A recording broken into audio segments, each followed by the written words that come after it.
Hi, this is Pranav Gua Thakurta from EduTV. Today we have Mrs. Ramachandra with us, Mrs. Anupama Ramachandra. She's a Fulbright scholar and she's heading the Delhi Public School, Electronic City, Bangalore. Ma'am, welcome. Thank you, Pranav. Ma'am, as a new kind of leadership has emerged, the digital leadership, how different it is? What are the challenges and how useful it is, ma'am? Over to you, Anupama ma'am. Thank you. Thank you so much for that question, Pranav. So, as educational leaders, we are always learning lessons through our journey.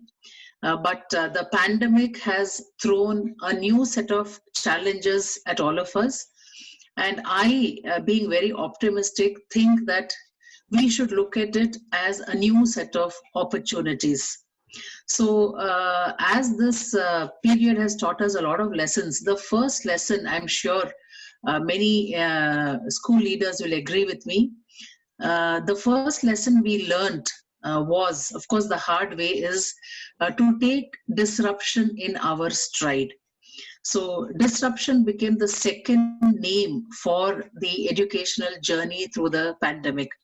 As we all know, all the stakeholders, beginning from the students, the parents, the staff members, the management, the community, all of us went through our own shares of challenges and hardships. And there was no time given to adapt ourselves to this new expectations. So, we all learned, and overnight we all transformed into something that we had never imagined education would look like.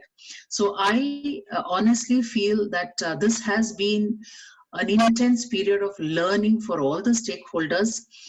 And I see the positive side of it, that how it is going to benefit us once school reopens and we get an opportunity to continue with what we are doing right now.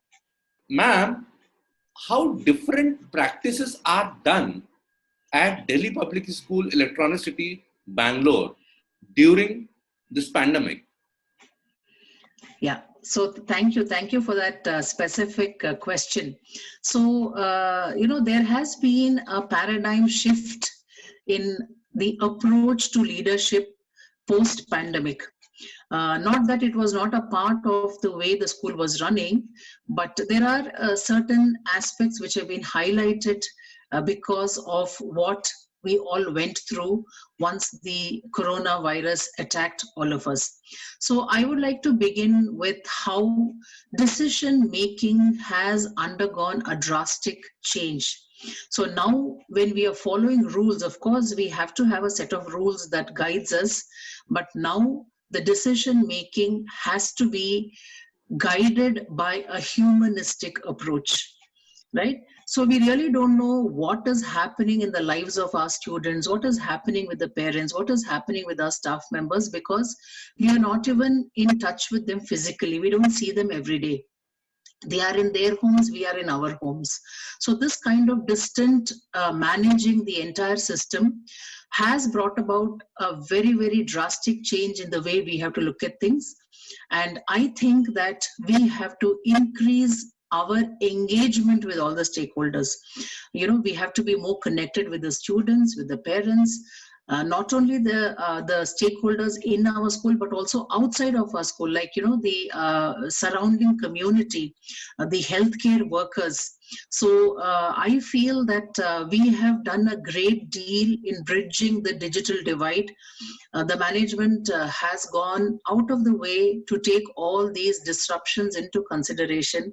They have extended a lot of support to students and parents so that they can continue education.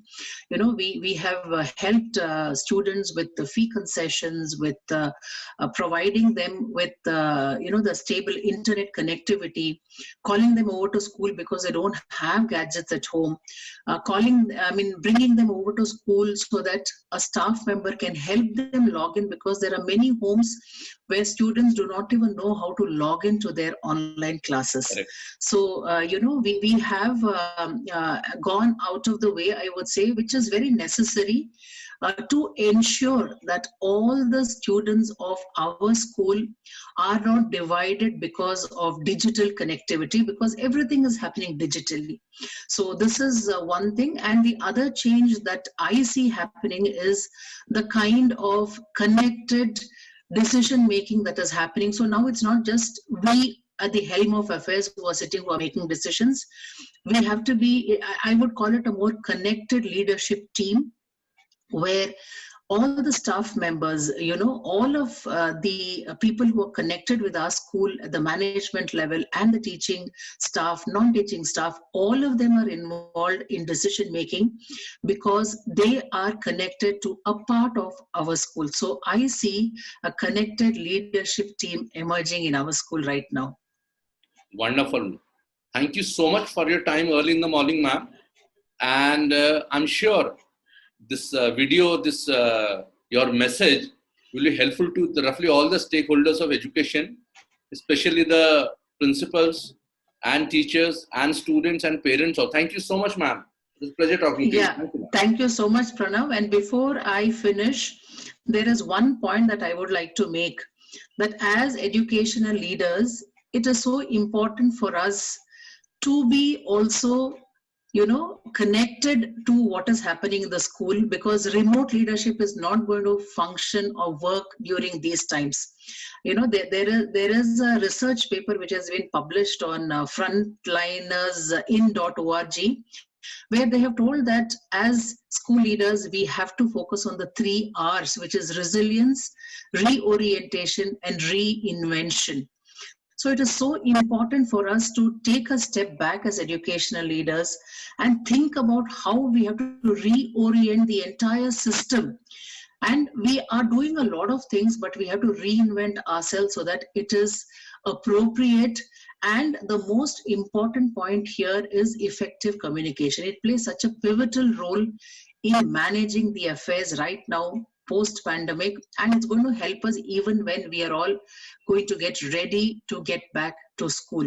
So thank you so much for this opportunity. I really hope that these conversations keep happening and we are all helped by each other in how to manage ourselves during this very unprecedented times. Thank you so much, Pranav, for having me here.